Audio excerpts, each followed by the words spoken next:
신약성경 갈라디아서 5장 22절로 23절 말씀, 갈라디아 5장 22절로 23절 말씀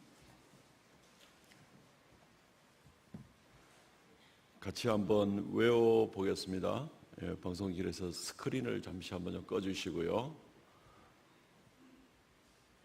끝까지 친절을 베푸시려고 지금. 오직 성령의 열매는 시작. 오직 성령의 열매는 사랑과 희락과 화평과 오래 참음과 자비와 양선과 충성과 온유와 절제니 이 같은 것을 금지할 법이 없느니라. 아멘.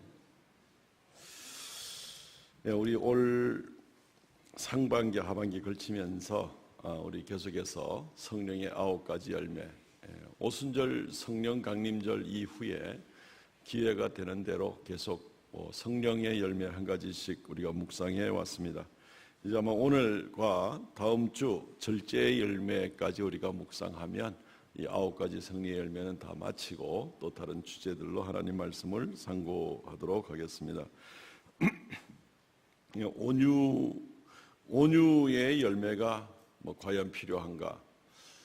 우리 인생 가운데 그러면 정말 필요한 것이 무엇인가? 뭐가 제일 필요합니까? 우리 인생 가운데 가만히 한번 생각을 해보니까 여러 가지 많겠지만 정말 필수품으로 꼭 필요한 게 뭐냐 싶었더니만은 제 스스로도 보니까 휴대폰이더라고요. 휴대폰. 이게 잘 때도 이게 머리맡에 놔둬야 이 새벽 예배 나오는데 지장이 없지. 교인들이 새벽 예배 다 나왔는데 제가 예배 인도할 사람이 자고 있으면 이게 큰 절단 나는 거 아닌가, 그죠? 휴대폰이 참 필요한 거예요. 기차표 한 장 끊을 때도 필요하고 매사에 휴대폰을 이용을 하게 되더라고요. 물론 우리 생활에 편리를 많이 주고 있습니다. 그리고 이 휴대폰이 물론 이것이 우리 영생이나 진정한 행복을 주는 것은 아니라는 것도 우리는 물론 알고 있습니다. 그래서 오늘 우리가 살짝 방향을 한번 바꾸어서 우리의 인생 가운데 정말 가장 소중한 필수품은 무엇일까? 그것은 바로 이 온유의 열매를 포함한 성령의 9가지 열매다라는 것입니다. 이것은 주님께서 우리에게 원하시는 열매이기 때문에 이것은 우리가 반드시 맺어야 될 그러한 물건이 되는 겁니다. 그래서 우리가 맨날 휴대폰 어디 갔냐 찾지 말고 내 속에 이 성령의 9가지 열매가 있는가 이거 좀 찾아보시기 바랍니다. 이거는 평생 가도 한번 찾지도 않으면서 맨날 열쇠 찾고 휴대폰 찾고 이런다고 시간 다 보내지 말고 정말 주님이 우리 속에 원하시는 이 열매들을 늘 내 속에 있는가 좀 찾아보시기를 바랍니다. 온유의 열매는 주님을 닮는 것입니다. 온유의 열매를 맺는 사람에게 주님이 함께 해주십니다. 온유의 열매를 맺는 사람들에게 주님이 상급을 허락하여 주십니다. 이 온유의 열매를 맺는 사람들은 결국 기독교인들에게 있어서는 이것이 절대적으로 필요한 아주 소중한 지금부터 영원토록 필요한 것이다 라는 것을 우리가 좀 깊이 있게 생각을 했으면 좋겠습니다.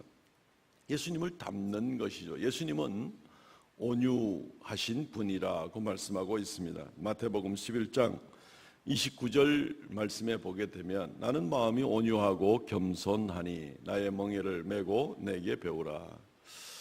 예수님이 마음이 온유하고 겸손하다고 이렇게 말씀하고 있습니다. 그러니까 우리가 예수님 닮기 원하시죠, 그죠? 난 예수님 안 닮고 나는 도둑놈 닮기 원한다 이런 사람 없죠, 그죠? 예수님 닮기 원하십니다. 그러면 예수님은 나는 온유하다라고 이렇게 말씀하시니까 우리가 예수님의 온유함을 담는 것이 원칙입니다. 또 이 온유한 자에게 복이 있다 좀 전에 말씀을 드렸는데 성경 말씀에 약속이 있습니다.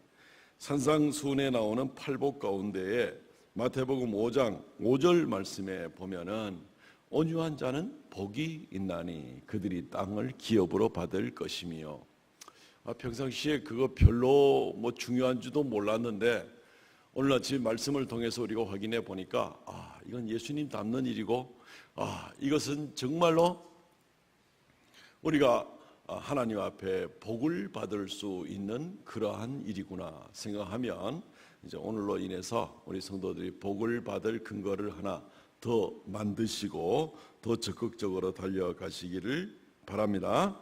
어쨌든 오늘 이 온유의 열매를 맺읍시다 하는 그런 주제를 가지고 말씀을 나누기를 원합니다. 이 열매를 오늘 이후로 잘 맺어서 하나님께 인정받고 또 복받는 귀한 성도들 되시기를 주의 이름으로 축원드립니다. 아멘.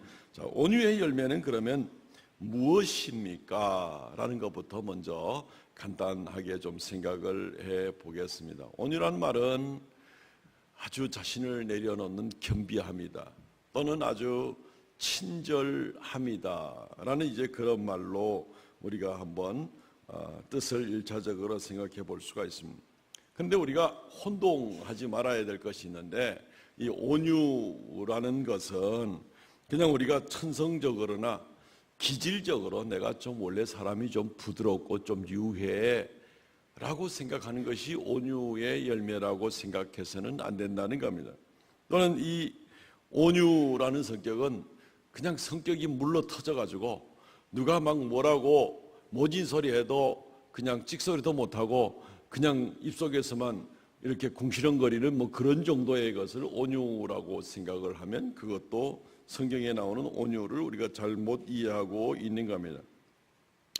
또는 온유라는 것과 좀 용기 없이 비겁한 것과 좀 혼동하는 분이 있습니다. 불의를 보고도 분명히 할 말을 하고 옳은 것은 옳다, 그런 것은 그러다 말할 수 있어야 되는데도 불구하고 그냥 참고 넘어가지 뭐 은근슬쩍 넘어가는 것이 이것이 온유야라고 생각할지도 모르겠습니다.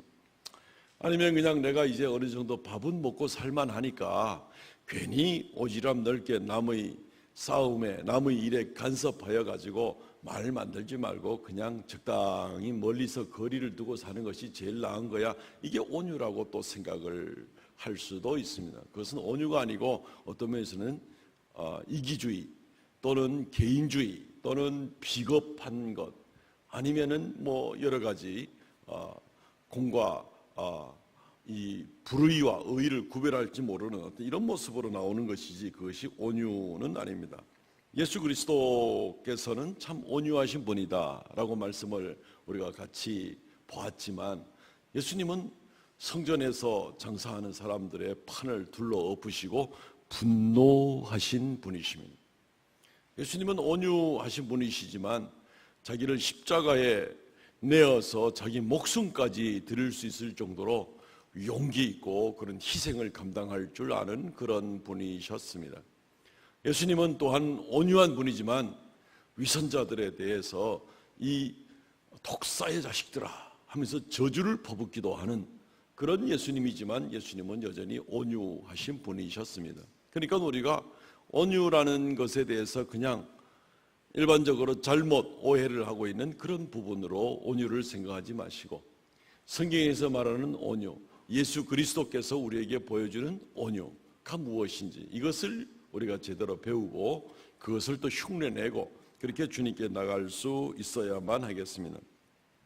온유는 무엇보다도 자기를 내려놓고 주님을 바라보는 것, 이것이 바로 온유라고 볼 수가 있습니다.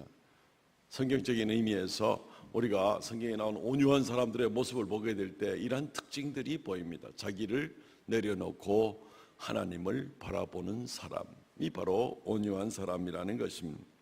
지난주에도 우리가 민수기 12장 말씀을 잠시 참고 구절로 보았는데, 오늘도 민수기 12장 1, 2, 3, 4절 먼저 한번 잠시 보겠습니다. 이 내용은 지난주에 보았듯이 모세가 구스 여인을 취한 것으로 인해서 아론과 미리암이 거기에 대해서 불평을 하는 그런 모습을 보게 됩니다. 굉장히 가슴 아픈 일이죠. 평생의 형제로 같이 지냈던 사람들인데 모세의 어떤 리더십이나 권위에 대해서 지금 도전을 하고 있는 그런 모습들, 그것 때문에 모세가 굉장히 상처를 입는 모습들. 그런데 이 1절, 2절에 비방을 하고 나가는 모습인데, 2절 마지막에 이들이 여호와께서 모세와만 말씀하였느냐, 우리와도 말씀하지 아니하였느냐, 뭐 모세 혼자가 뭐가 그래 잘났다고 이렇게 나가는 거죠. 그런데 거기에 여호와께서 이 말을 들으셨더라. 그리고 3절에 이 사람 모세는 온유함이 지면의 모든 사람보다 더하더라. 그리고 4절에 여호와께서 갑자기 모세와 아론과 미리암에게 이르시되, 모세가 자기에게 당한 일에 대해서 자기가 변명을 하고 자기가 아론과 미리암에서 책망을 하고 하지 않는 그런 모습을 보게 됩니다. 아마 모세는 속으로 기도만 하지 않았겠나 싶습니다. 하나님께서 나서서 이 문제를 직접 개입하시고 나서는 그런 모습을 보게 되는, 비슷한 경우로 우리가 한번 더 볼 수 있는데, 민수기 16장 2절로부터 5절 말씀에 보면은 이번에는 모세와 같은 레위 지파에 있던 사람들, 그 중에서 고라와 다단과 아비람 이런 사람들이 주동이 돼 가지고 다른 지도자 250명과 함께 일어나고 선동하고 해서 모세를 대적하는 그런 모습을 보게 됩니다. 이번에는 당신만 레위 지파냐? 우리도 레위 지파다. 이러면서 나오는 그런 모습들. 사람 사는 세상에 늘 그런 일이 있을 수가 있죠. 우리가 다 각각 거룩하고 3절에 여호와께서 그들 중에 계시거늘 너희가 어찌하여 여호와의 총회 위에 스스로 높이느냐? 왜 너희 모세, 아론, 미리암, 이번에는 이 세 사람이 대상입니다. 왜 너희 세 사람이 이스라엘 총회 위에서 혼자 높은 척하고 너희들이 무슨 지휘권을 가진 것처럼, 우리가 다 하나님 앞에 경험 있는 사람이고 우리가 다 할 만한 사람들인데 왜 너희만 나서느냐? 또 이런 비슷한 문제가 또 생기게 됩니다. 4절에 모세가 듣고 엎드렸다가, 다리가 아파서 엎드린 게 아니고 모세가 이 일을 놓고 기도하고 엎드리는 그 모습을 보게 됩니다. 그러고 나서 5절에 보니까 고라와 그 모든 무리에게 말하여 이르되 아침에 여호와께서 자기에게 속한 자가 누군지 거룩한 자가 누군지 보이시겠다. 하나님 앞에 기도하고 그리고 여호와께 이 문제를 맡겨 드리는 겁니다. 아침에 여호와께서 보이시리라. 모세가 하나님 앞에 쓰임 받은 것, 에집트에 내려가서 10가지 재앙을 일으키는 도구로 쓰임 받은 것, 홍해를 가르는데 모세가 쓰임을 받은 것, 이것은 너무 엄청난 일입니다. 하나님이 모세를 택하시고 지도자로 세우시고 그리고 이 일을 감당하게 하셨습니다.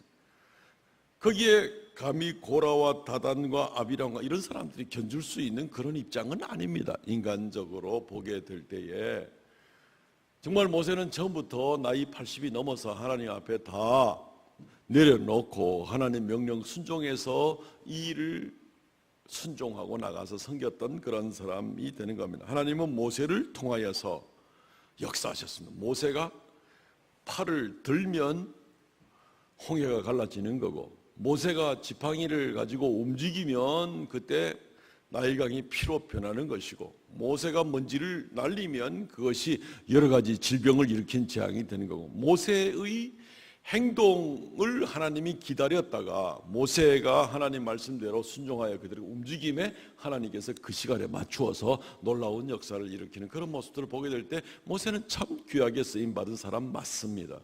그런데 이 고라와 다단과 아비람 같은 사람은 어떤 면에서는 그냥 이렇게 쫓아간 거죠. 모세가 수고할 때 그 일로 인해서 그냥 하나님의 유익을 보고 구원을 받고 나온 그런 사람들인데, 인간적으로 볼 때는 비교가 되지 않습니다. 그런데 모세가 어떻게 합니까? 모세가 자기의 특권을 내려놓습니다. 내가 더 특별하다 대단하다 하지 않습니다. 모세가 그냥 엎드립니다. 기도합니다. 그리고 하나님께서 내일 아침에 판단하시도록 하자라고 그렇게 이야기를 하고 많은 모습을 보게 되는 겁니다. 자기를 내려놓고 그리고 하나님께 맡겨드리는 것, 이것이 바로 모세는 그 온유함이 지상의 모든 사람보다 더하더라라는 모세의 그런 특징인 것을 보게 됩니다. 그냥 참고 힘이 없어 눌리고 아니면 용기 없고 아니면 소극적이고 이런 정도로가 아니라 하나님께 맡겨드리는 겁니다. 이 문제를, 나는 그것이 힘든 모습을 당하는 일이 있더라도 모세와 같이, 그런데 그것을 하나님께 맡겨드리는 그런 모세의 모습이 바로 온유한 모습입니다. 예수 그리스도의 모습은 어떻습니까? 예수님이 겟세마네 동산에서 기도하실 때에 제사장들이 보낸 군병들이 검과 몽치를 가지고 왔습니다. 무슨 꼭 폭력범이나 테러 분자 잡으려고 검과 몽치를 가져온 것 같습니다. 예수님께서 굉장히 무슨 밀란을 일으켜가지고 살인 폭도들을 이끌고 나가는 그런 사람인 것처럼 예수님을 잡으려고 체포하려고 검과 몽치를 들고 온 겁니다. 이게 말이 되지 않는 거죠. 예수님께서 항상 주님 말씀을 가르치고 질병을 고치시고 복음을 증거하시고 이 일 외에 무슨 일을 하셨다고 예수님을 잡을 때 이런 흉악범 다루듯이 이 말이 되지 않는 일입니다. 그때 베드로가 칼을 빼서 대제사장의 종의 귀를 베죠. 그러니까 예수님께서 그것마저 고쳐주면서 말씀합니다. 마태복음 26장 53절 말씀에 보게 되면은 너는 내가 아버지께 구하여 지금 12군단 더 되는 천사를 보내시게 할 수 없는 줄로 아느냐. 내가 만일 그렇게 하였다면 이런 일이 있으리라 한 성경이 어떻게 이루어지겠느냐. 예수님 분명히 능력이 있습니다. 예수님 명령만 하시면 12연대 이상 되는 그런 수많은 천사들을 보내어서 그냥 이 군병들 헤롯 정권 로마 제국까지 그냥 한 방에 쓰러뜨릴 수 있는 그런 능력이 주님께는 얼마든지 있는 거죠. 그래서 예수님 그 말씀하십니다. 내가 그런 능력이 없다고 생각하느냐. 그렇지만 이럼에도 불구하고 내가 지금 참고 이렇게 나가는 것은 여전히 오히려 그 귀를 붙여주고 회복을 시켜주고 온유한 모습으로 나가는 것은 아버지의 뜻을 이루기 위한 것이라는 겁니다. 이 일이 이루어지리라는 성경이 어떻게 이루어지겠느냐. 내가 이것을 참고 나가지 아니하면. 주님 말씀은 그겁니다. 자신의 모든 특권을 내려놓고 그리고 하나님 아버지의 뜻을 위하여 하나님의 아버지께 맡겨드리는 것, 이것이 바로 예수님이 우리에게 보여주신 좋은 온유의 모습입니다. 모세에게도 그냥 거의 유사한 그런 모습을 우리가 이미 살펴보게 되었습니다. 그냥 성격이 유하다, 아이고 남의 일에 간섭하지 않는다, 이런 것하고는 차원이 다른 그런 이야기인 것을 보게 됩니다. 이러한 온유가 고통을 당연히 수반할 수도 있죠. 뭘 참고 넘어간다, 원수를 내 손으로 직접 갚지 않는다는 얘기는 고통이 따라오게 되어 있습니다. 출애굽기 1장 12절에 보면은 그러나 학대를 받을수록 더욱 번식하고 창성하니, 여기서 온유라는 글자는 안 나오지만 학대를 받는다라는 말이 히브리 말로는 온유하다 하는 말과 같은 낱말을 사용을 하고 있습니다. 아나베라는 말인데 같은 말을 사용하고 있습니다. 온유는 학대나 고통이 따라올 수도 있습니다. 그런데 놀랍게도 그럼에도 불구하고 그 환경에서 하나님께서 이스라엘 백성들을 더 번성하게 하시니 이게 온유가 가져오는 그 결과와 잘 맞아 들어가는 모습이기도 하죠. 어쨌든 고통이 올 수도 있습니다. 하나님의 뜻을 이루기 위하여서 우리가 온유하게 자신을 내려놓는 일이 결코 고통이 없진 않을 겁니다. 쉽지 않을 겁니다. 그러나 하나님을 바라보고 또 하나님께 맡겨드리는 일로 인하여서 이 온유의 열매를 맺을 수가 있는 것입니다. 그러니까 이 일은 결코 쉽지가 않는 겁니다. 우리의 본성으로는, 우리가 조금 있다가 시편 37편 말씀도 좀 살펴보겠습니다만은 우리의 본성은 다른 사람이 잘 되는 거 배가 아파요. 그리고 더구나 악한 자가 성공할 때는 더 막 분노하고 싶은 마음까지 생기게 되는 겁니다. 시기하는 것은 물론이고 분노까지 일어날 수가 있습니다. 나보다 더 잘 되니까, 더구나 뭘 봐도 나보다 못한 것 같은데, 그죠? 우리 여성도들 고등학교 때 저기 나보다 공부도 못하던 게 나중에 신랑 잘 만나가지고 되게 잘 사니까 말이지, 배가 아파가지고. 근데 세상에 악한 자들이 정말 성공자는 얼마나 배가 아픕니까?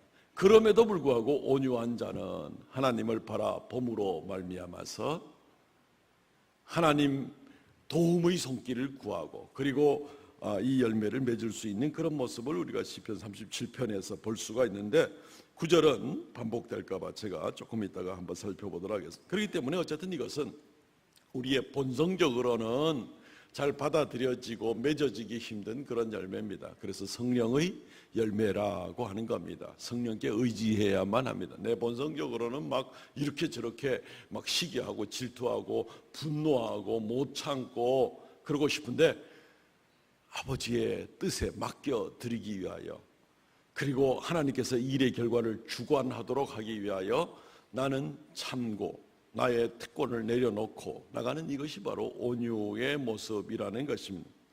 이 일로 인하여 하나님께서 놀랍게 영광을 받을 수 있고 하나님의 뜻을 이루게 되는 겁니다. 그러니 당연히 고난이 따라오게 되는 겁니다. 주님은 참 기뻐하실 겁니다. 그리고 이 일로 인해서 주님께서 크게 보상을 해주시고 은혜 베풀어 주시고 변호해 주시는 그런 모습을 우리가 감당할 수가 있습니다. 그러므로 우리가 국어 사전적으로 온유다 이렇게 생각하지 마시고, 성경에서 예수님과 모세가 직접 보여준 그런 온유의 모습, 그 열매, 고통스럽더라도 힘이 들더라도 이 열매를 잘 맺고 나가시기를 바랍니다. 주님 닮아가는 길이니까, 이것이 주님의 뜻을 이루는 것이니까, 그럼 그거 말고 뭐 있습니까? 우리 인생 가운데 우리 인생에 예수님 닮아가는 거 나 관심 없어. 우리 인생 가운데 하나님의 뜻을 이루어 드리는 거 이거 관심 없어. 그러면 뭐 하고 살 겁니까? 뭘 가지고 우리 인생이 보람되고 가치 있는 인생이 될 수가 있을 것입니까? 아무것도 없습니다.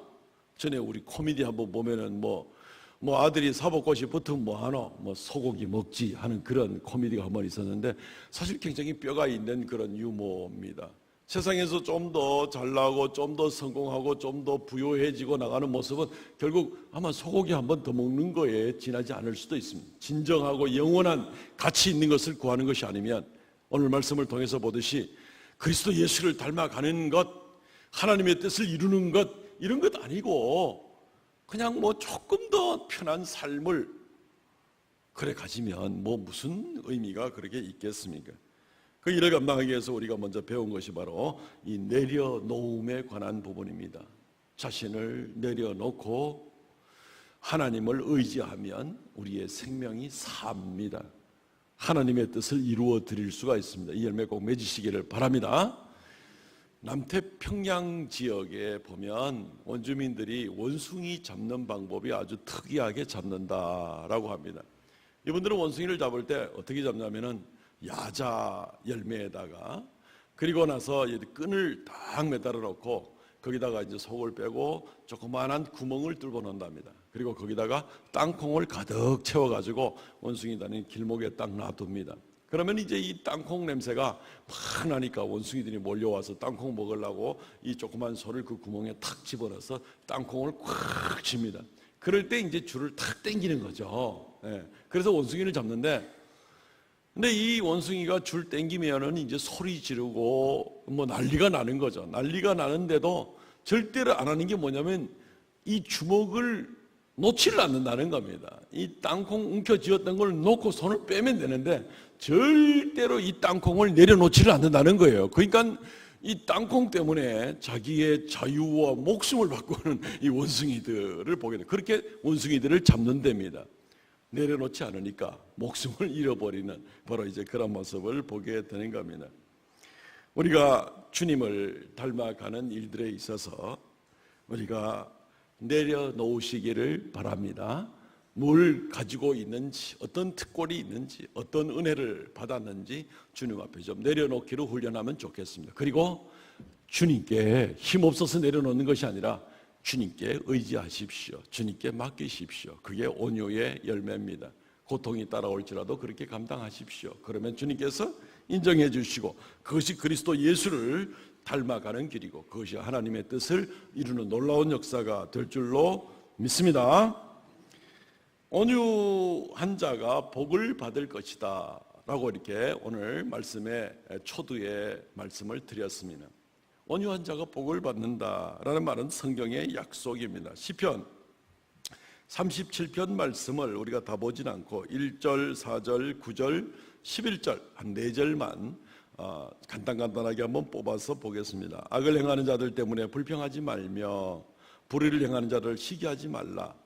또 여호와를 기뻐하라. 내 마음의 소원을 내게 이루어 주시리로다 라고 이야기를 하고 있습니다. 그리고 9절 말씀에 진실로 악을 행하는 자들은 끊어질 것이나 여호와를 소망하는 자들은 땅을 차지하리로다. 그러나 온유한 자들은 땅을 차지하며 풍성한 화평으로 즐거워하리로다. 이 온유라는 말이 종종 등장하는 것을 보게 됩니다. 불평하지 말라, 시기하지 말라, 하나님을 소망하라, 이런 말들이 좀 자주 나오게 됩니다. 그런데 여기 우리가 한 가지만 좀 초점을 맞춰 생각을 해보죠. 땅을 차지하게 되리라 하는 자들이 어떤 사람들이냐면 9절에 여호와를 소망하는 자들이 땅을 차지하리라. 그리고 또한 누가 땅을 차지하냐면 11절에 온유한 자들이 땅을 차지하리라. 결국 온유한 자라는 얘기는 여러 가지 앞에 악인이 형통함을 내 눈으로 보기도 해야 되는, 또 불법한 세상에서 불법한 사람들이 불법으로 자기의 형통을 이뤄나가는 것을 보기도 하면서 참고 살아가야 되는 그런 사람들, 그러면서 하나님을 소망하는 사람들, 이 사람들이 바로 온유한 사람들이다. 우리 같이 엮어서 이렇게 생각해 볼 수 있는데, 바로 그러한 지경에서 온유하면서 여호와를 소망하는 사람들이 바로 땅을 차지하게 될 것이다 라고 이야기를 하고 있습니다.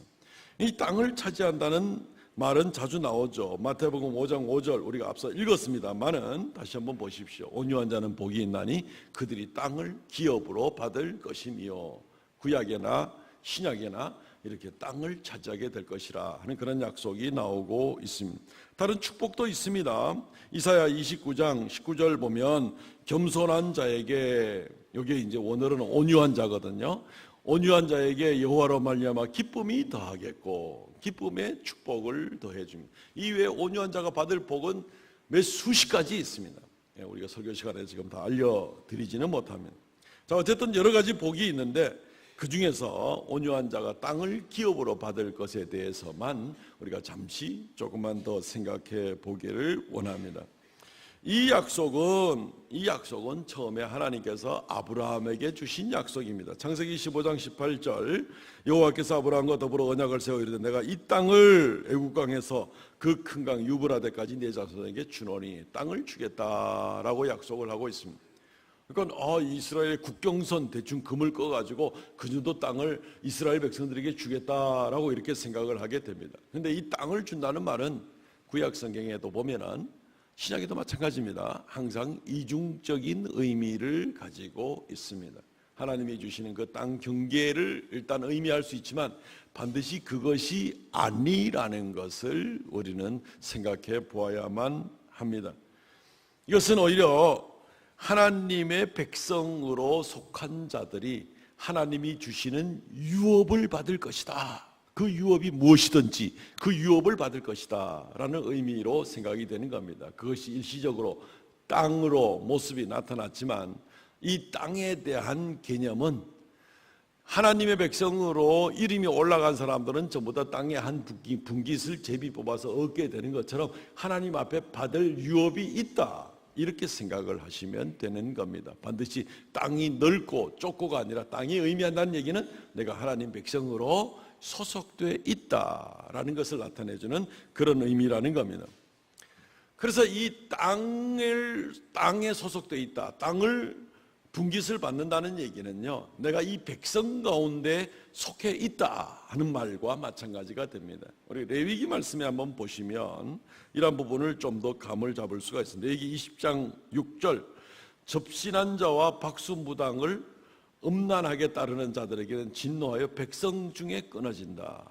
이렇게 미신 믿고 우상 쫓아가는 자들은 내 백성에서 끊어진다라고 하는데, 나의 같은 장에 이 22절에 나의 규례와 법도를 지키라. 그래야 너희를 인도하여 거주하는 땅이 너희를 토하지 아니하리라. 하나님 말씀에 속하고 하나님 백성에 있는 자들이 바로 그 땅의 주인 노릇을 할 수 있을 것이다. 결국 땅에 속하고 땅을 소유하고 또는 그 땅을 분깃으로 받는 사람은 다른 말로 하면 그 백성에 속한 자다, 하나님 백성에 속한 자다라는 똑같은 말로 생각해 보게 되는 것입니다.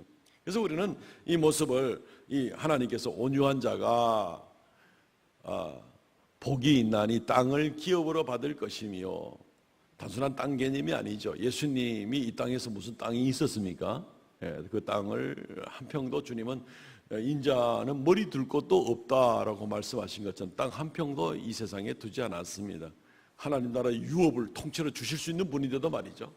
모세는 어떻습니까? 모세는 이스라엘 백성들을 애굽에서 이끌고 나와서 가나안 땅에 제비 뽑아가지고 다 분깃을 얻게 했지만 모세의 몫이 있습니까? 없습니까? 없습니다. 모세는 가나안 땅에 들어가지를 못했습니다.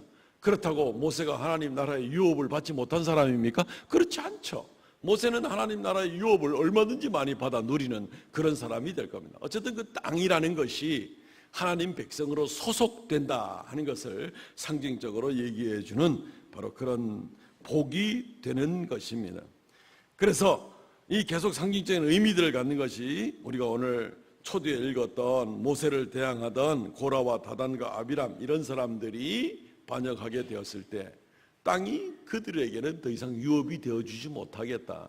불법을 행하는 자에게는 더 이상 유업이 있을 수가 없다라는 그런 행동이 나타나는 것을 보게 됩니다. 민수기 16장 32절 말씀에 보면 땅이 그 입을 열어 그들과 그들의 집과 고라에 속한 모든 사람과 재물을 삼키매 더 이상 그들은 땅 위에 끝 이름이 지어지고 없는 겁니다. 이스라엘 땅이라는 것이 하나님 백성의 유업을 상징할진데 그들은 끝 그들의 행함에 동참하고 같이 악을 행하는 자들에게는 더 이상 있을 수 없다라는 것을 보게 되는 겁니다. 왜 그렇습니까? 온유한 자가 땅을 기업으로 받기 때문에 그렇습니다. 하나님의 뜻을 이루려고 애쓰는 자들이 하나님 나라의 유업을 받을 수가 있기 때문에 그렇습니다. 하나님을 무시하고 마음대로 불법을 하고 살아가면서 내가 여전히 하나님 앞에 큰 소리를 치고 하나님께 유업을 받을 수 있을 것이다, 그렇게 생각할 수가 없다는 것입니다. 그것은 성경이 조금도 보장해 주지 않는 그런 모습입니다. 온유한 자는 장차 새 하늘과 새 땅을 얻게 될 겁니다. 신천 신지를 얻게 될 겁니다. 이 신천지 이단자들은 그것을 유업으로 못 얻을 겁니다. 그러나 성경 말씀대로 오직 예수 그리스도만 믿고 이 온유의 열매를 맺는 사람들이 바로 신천신지, 새 하늘과 새 땅, 계시록 21장 7절에 약속된 새 하늘과 새 땅을 유업으로 얻게 될 것입니다. 그러니까 이것은 굉장히 중요한 그러한 열매가 아닐 수가 없습니다. 아버지가 우리에게 약속한 이 유산 굉장히 중요하죠. 땅에서도 누가 유산을 말하자면 세계적인 거부가 유산을 이렇게 남겨야 된다 그러면 누가 그 유산을 받을 것인가 굉장히 관심이 많잖아요. 우리도 하나님 앞에 그런 유산에 대한 관심을 좀 많이 가지면 좋겠습니다. 하나님이 주시는 유업, 이걸 좀 많이 가졌으면 좋겠습니다. 우리가 잘 아는 세계적인 부자 중에 그 워렌 버핏이라는 사람 있죠. 이 사람이 2017년 작년 말로 이 사람이 소유한 그 재산이 94.4조쯤 된답니다. 94.4조. 상상이 잘 안 되죠, 그죠? 얼마 안 되죠, 그죠? 94.4조쯤 된답니다. 뭐 어차피 상상이 안 되는데 하여튼 엄청난 겁니다. 사람들은 이 사람의 유산을 누가 물려받을 것인가 굉장히 관심을 많이 갖습니다. 자녀들이 갖겠지 당연히 이렇게 생각을 하게 되는 거죠. 근데 워렌 버핏은 아마 아시고들 계시겠지만 자기 재산을 자녀들에게 물려줄 생각이 없다고 여러 번 공언한 그런 사람입니다. 자녀들에게는 결코 많은 재산을 증여하거나 상속하지 않을 계획이라고 여러 번 얘기했습니다. 대부분 빌 게이츠 재단이라든가 이런 데 이미 약속을 해놓았고 또 여러 자선단체에 기부를 하고 있습니다. 재작년에도 한 4조쯤 그렇게 기부를 했다 하는 그런 이야기가 있습니다. 이러한 그 자기 주관이 굉장히 강했는데 자기 자녀들에게 있어서도 이분이 굉장히 물질에 대해서 엄격했던 거 혹시 좀 아세요? 들어보셨어요? 굉장히 냉정했다 그럽니다. 자녀가 셋이는데 그 중에 셋째가 이름이 피터입니다. 피터 버핏입니다. 1989년에 이 아들이 밀워키로 이사를 가려고 하는데 이제 돈이 없는 거죠. 이제 이 집값이 이제 많이 드니까 옮기려고 하니까 이 피터가 처음으로 자기 아버지한테 부탁을 했습니다. 돈을 좀 빌려주든지 좀 줘도 얼마 안 될 것 같은데 좀 이렇게 하든지 하여튼 이렇게 자기 아버지에게 부탁을 했습니다. 근데 이 워렌 버핏이 자기 아들한테 이런 얘기했습니다. 우리 관계가 끝까지 좀 깔끔했으면 좋겠다. 일단 한번 돈이 개입이 되면 우리 사이가 굉장히 불편하고 복잡한 관계가 된다.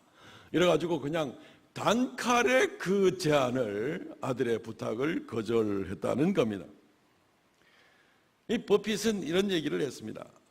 평상시에 내 유언장에 우리 아들 그 피터의 이름이 올라갈 일들이 있으면 딱 요 구절 하나 들어갈 겁니다. 하이 피터, 피터 안녕? 끝이라는 겁니다. 피터에게 뭘 얼마를 물려줘라 이런 얘기는 없고, 굳이 네 이름을 올리고 싶다면 그냥 하이 피터 하고 끝난다는 얘기입니다. 그냥 더 이상 물려줄 것 아무것도 없다라고 이제 이러한 얘기를, 일화가 있습니다. 결국 이 아들은 그때 이사 갈 때 은행빚을 잔뜩 내가지고 이사해서 그렇게 집을 장만했다 하는 그런 얘기가 있습니다. 어쨌든 아버지의 뜻입니다. 그리고 나서 좀 억울한 뜻 같이 보이겠지만 어쨌든 아버지의 원칙이고 아버지의 뜻입니다. 우리 하나님께서 우리에게 물려주시고자 하는 유산은 물론 세상에 있는 이와 같은 것과는 다릅니다. 이와 연관된 아버지의 뜻은 다릅니다. 하나님의 독생자 예수 그리스도까지 우리에게 희생시켜 주셔서, 그래서 우리에게 주시고자 하는 그러한 간절한 유업이고 유산이 바로 천국의 유산이 되는 겁니다. 이것은 그냥 내가 자선 사업한다고 물려주고 다른 사람 주고 말 수 있는 그런 게 아닙니다. 이것은 우리의 생명이고 하나님께서 너무나 귀한 것이기 때문에 반드시 영생 얻을 자에게 주시고자 하는 것이 바로 이것입니다. 천국의 유업이라는 것이죠. 근데 오늘 성경 말씀에 여러 번 나오기를 뭐라고 나옵니까? 온유한 자가 복이 있나니 땅을 기업으로 받을 것임이요. 온유의 열매는 우리가 그렇게 소극적으로 있어도 되고 없어도 되고 대충 성격만 좀 착하면 넘어갈 수 있는 그런 정도의 것이 아닙니다. 철저하게 우리가 매일매일 같이 우리의 심령 가운데, 우리의 삶 가운데 맺고 나가야 될 성령의 열매, 이것이 안 맺어지면 그냥 가슴을 두드리고 가슴을 찢으면서라도 주여 성령 충만함을 더하여 주셔서 내가 이 열매 맺게 해 주시옵소서, 내가 어떻게 천국의 유업을 놓칠 수 있겠습니까? 그렇게 간절하게 매달리고 나가야 될 그럴 열매인 것입니다. 말씀을 맺겠습니다. 사랑하는 성도 여러분, 오늘 이후로 우리가 이 온유의 열매를 많이 맺으시기를 바랍니다. 이것으로 인해서 그리스도 예수를 닮아가는 것이고, 이것으로 인해서 우리가 하나님의 뜻을 이루는 겁니다. 그러니까 자신의 특권이라 생각되는 것을 내려놓고 주님을 의지하시기를 바랍니다. 이 일로 인하여서 하나님이 크게 기뻐하시며 우리에게 하늘의 유업을 마음껏 주실 수 있도록 그렇게 사모하고 나가시기를 바랍니다. 이게 우리 인생을 의미 있게 만들어주는 것이죠. 그렇지 않으면 뭘 위해 산다는 말입니까? 이 말씀 생각하면서 이 시간 통성을 같이 한번 기도하겠습니다. 간절하게, 주여 저는 연약합니다. 이 열매 맺을 수 있도록 주의 성령 충만함을 더하여 주옵소서. 정말 우리 인생의 중요한 것들을 추구하고 사모하고 나가는 그런 우리가 되게 하여 주옵소서. 이 시간 통성으로 자신을 위해서 간절하게 한번 기도하겠습니다.